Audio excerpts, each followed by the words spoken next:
Have you ever felt like the universe was trying to tell you something? Like a random event seemed to hold a message just for you? For a long time I brushed off these strange coincidences as chance, until something changed.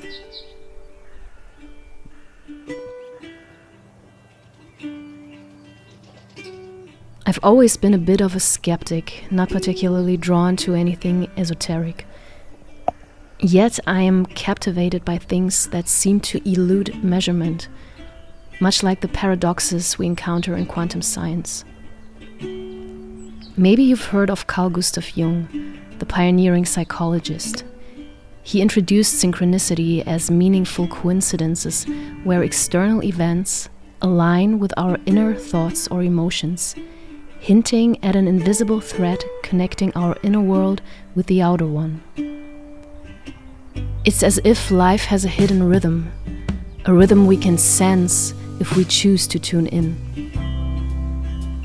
So this morning I took a little walk in nature and got really inspired. I've been thinking a lot about the phenomenon of synchronicity lately, and today I felt the strong urge to write down some thoughts that shifted my skepticism, that convinced me that synchronicities aren't just mere coincidences. And I want to share some of these thoughts with you.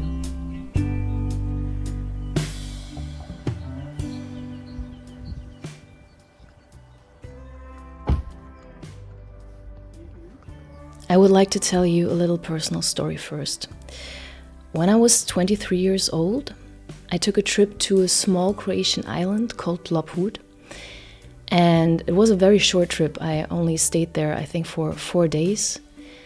And on the second day, my boyfriend at that time handed me a newspaper and said, "Nastya, you won't believe who's staying with us here right now." And it was Björk, the famous musician. And I have to tell you, I was the biggest fan. I mean, I was not only a fan, she was like my idol back then. She was like a goddess to me. And now imagine like your idol staying just a few feet away from you on a small island. And it felt so surreal. It really felt like a dream within reach. And yet, I never crossed paths with her. While everyone else saw her, I didn't. And back then I wrote it off as bad luck, but something inside me told me that this missed connection was, more than just a coincidence. It felt like a message or something like that. It felt like synchronicity, though I didn't have a word for it back then. I find it really interesting that in quantum mechanics, and I don't understand much about quantum mechanics, but I know that there are some interpretations that suggest that our consciousness, our observation, plays a mysterious role in determining the outcome of measurements. And I think similarly, when we choose to perceive synchronicities, it's like our intuition and our awareness are tuning into a deeper layer of reality. Back in the day, when I used to study media arts a long time ago, I attended a seminar where we used to build sounds out of sine waves, and with programs like Super Collider and Max MSP. And I learned back then that each sound can be broken down into sine waves that are each vibrating in a different frequency. So by themselves, they are just tones, but combined, they create music, something that stirs emotion, that shapes experience. And I've realized that life works in a similar way.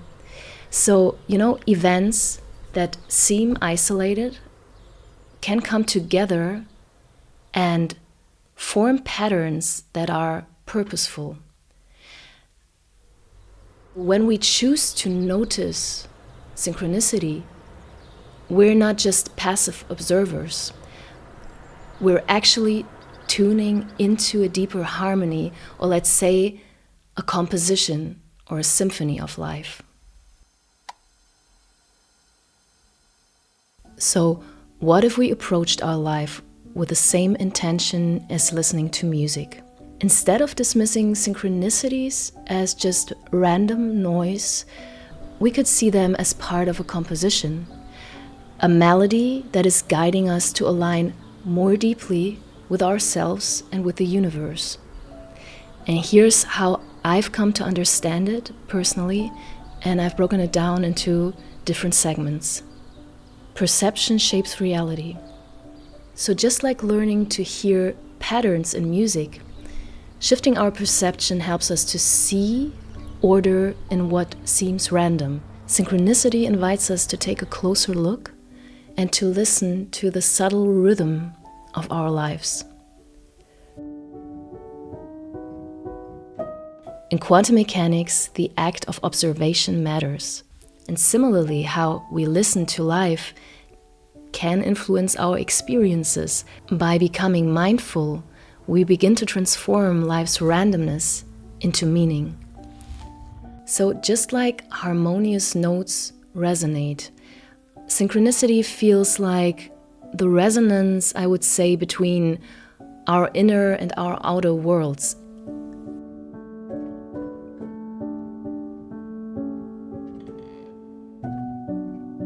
I think it's like a signal that we are attuned to a deeper pattern, one that can guide us if we choose to listen. You know, we have the choice to either see chaos or harmony. We have the choice to either believe that everything makes sense or to believe that nothing makes sense. Imagine you're listening to an orchestra warming up before a performance. First, it probably might sound like a chaotic mess of sounds and noises, with each musician warming up or, playing separately. But as soon as the conductor raises their batons, I don't know how it's pronounced in English, but you know this thing. As soon as that happens, the same collection of random sounds begins to come together as a symphony. Complex, layered, and beautiful. I would say that in life, choice acts like an internal conductor. By choosing how to interpret events, we either create harmony or we stay tuned into the noise. Synchronicities appear when we actively decide to see our experiences as interconnected. It's not that we are creating events out of nothing, but rather we're tuning our perception.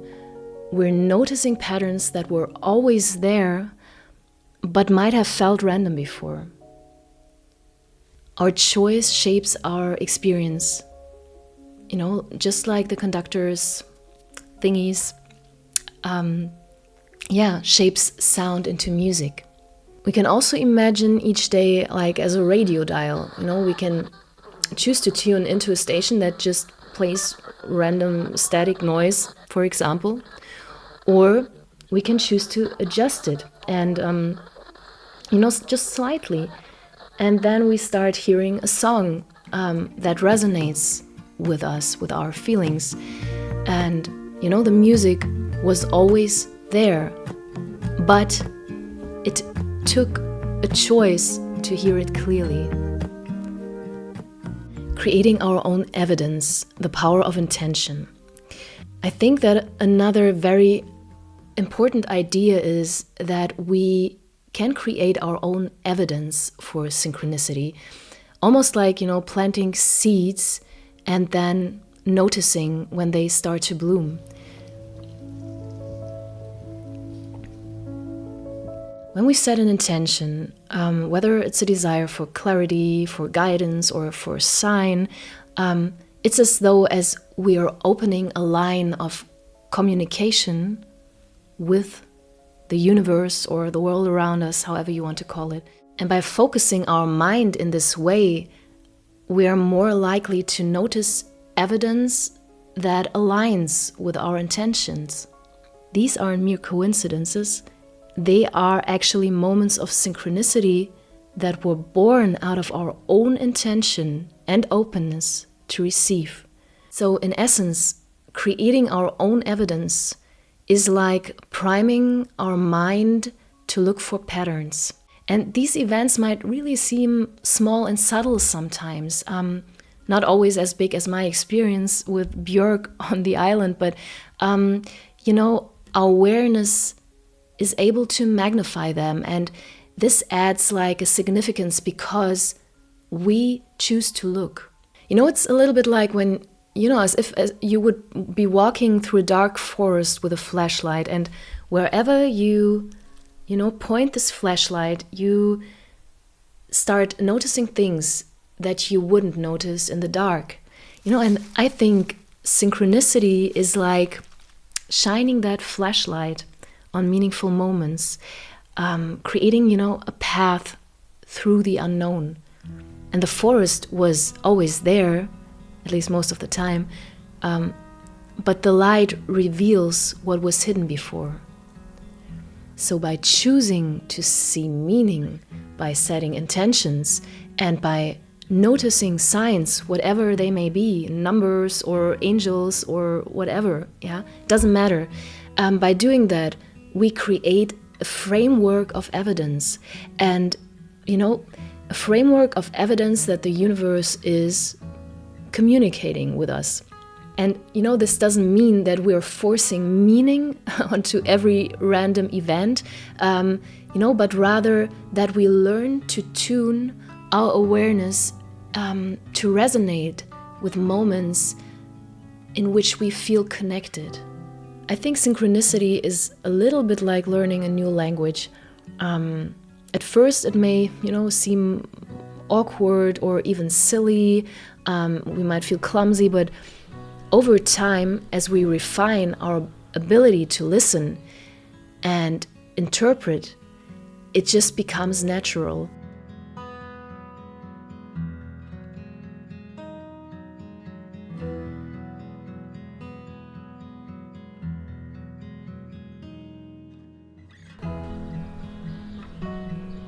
I truly believe that learning this language of synchronicity helps us to manifest our desires, our true needs, and it helps us, to live a life that is more fulfilled and more abundant. So thank you so much for watching till the end. I appreciate you so much. This topic was a little philosophical, but it's very dear to my heart, and I'm so glad I did this video and wrote my thoughts down. And I would be very interested if there are maybe synchronicities you've experienced. Maybe you would like to share them with me in the comments. So I'm sending you a big hug, and I hope you're well, I hope you're safe, and I hope to see you very soon. Bye bye.